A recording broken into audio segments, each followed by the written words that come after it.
डरावनी कहानी है एक ऐसी शहरी लड़की के बारे में है जो शहर से दूर एक गांव में अपने छोटे घर में समय बिताती है जहां उसका सामना एक भयानक चीज से हो जाता है। मेरा नाम मेगा है और मैं 26 साल की हूँ। मैं शहर में एक ऑफिस में काम करती हूँ। छुट्टियों में मुझे शहर की भीड़भाड़ से दूर किसी गांव में समय बिताना बहुत पसंद है।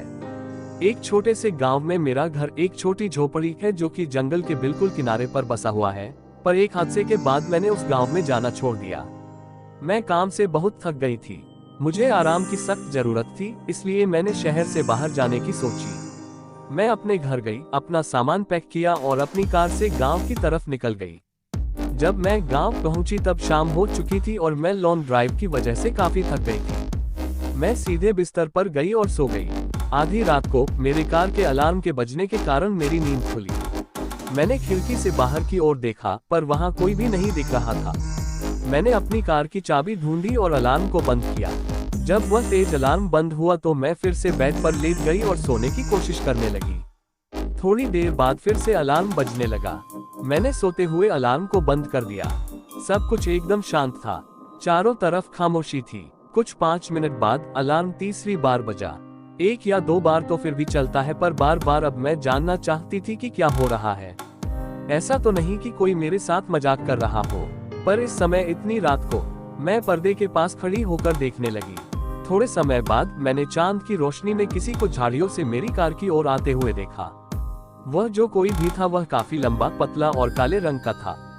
वह कार के पास आया और उसने अपने लंबे और पतले हाथों से कार को नोक किया। फिर से अलार्म बजा, पर वह काली आकृति तेजी से वापस झाड़ियों में चली गई। उस वक्त मैं जान चुकी थी कि क्या हो रहा है। मैं डर से कांप रही थी। मैं अलार्म को बंद कर उस चीज पर नजर रखने लगी। वह चीज झाड़ियों से बाहर आए और धीरे धीरे मेरे घर के गेट के पास बढ़ने लगी। अपने एक हाथ से उसने गेट के लॉक को खोला। मैं इतना डर गई थी कि मैं हिल भी नहीं पा रही थी। मेरे दिमाग में कई तरह के बुरे विचार आ रहे थे। वो क्या है? वह मुझसे क्या चाहता है? वह क्या कर रहा है? क्या वह यहाँ से कभी जाएगा भी? मेरे शरीर में सिर से लेकर के पांव तक कपकपी छूट गई थी। मेरा गला सूखा था और मेरा दिल जोरों से धड़क रहा था। मैं बहुत ही भयभीत थी और डर के मारे मेरे दांत किटकिटा रहे थे। मैंने खुद पर काबू पाया और मैं उतनी तेजी से नीचे चली गई जितनी तेजी से मैं जा सकती थी। मैं बस लाइट्स ऑन करने ही वाली थी कि तभी मेरे पैर जम गए। वो काली आकृति खिड़की के यहाँ खड़ी थी। वह खिड़की से अंदर की ओर देख रहा था कि कोई अंदर है या नहीं। मैं जल्दी से अपने सोफे के पीछे छुप कर देखने लगी। तब मुझे समझ आया कि कार के साथ छेड़छाड़ करना केवल उसका अपने शिकार को बाहर लाने का तरीका था। मैं उसके डरावने चेहरे से अपनी आंखों को हटा नहीं पा रही थी। उसकी चमड़ी राख की तरह थी, जिस पर सिलवटें पड़ी हुई थी। उसकी आंखें छोटी और पूरी तरह से काली थी। उसकी नाक की जगह पर 2 बड़े बड़े गड्ढे थे। उसके चेहरे पर होठों की जगह बड़े बड़े पैने दांतों की 2 लाइनें थी। उसकी सांस बहुत भारी और डरावनी थी, जो कि खिड़की पर भाप की तरह साफ नजर आ रही थी। मैं जानती थी कि वह जाने वाला नहीं है।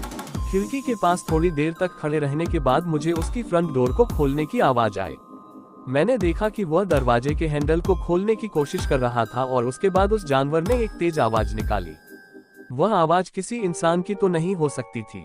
वह आवाज ऐसी थी कि मानो कोई पागल कुत्ता हड्डी को चबा रहा हो। गहरी तथा भयंकर जानवर के गुर्राने की आवाज थी उसकी। मैं जानती थी कि यदि इसने मुझे देख लिया तो ये कुछ भी कर अंदर आ जाएगा। मैंने अपने आप को सोफे के पीछे छिपाया। मैं सोफे की परछाइयों में छिपना चाहती थी और बिल्कुल भी आवाज नहीं करना चाहती थी। मेरी आंखों से आंसू बह रहे थे। मैं अपनी नसों की आवाज सुन पा रही थी। मैं बस मरने ही वाली थी।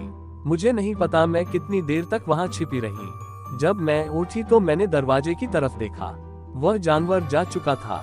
दरवाजा अपनी जगह पर था और सब कुछ सेफ लग रहा था।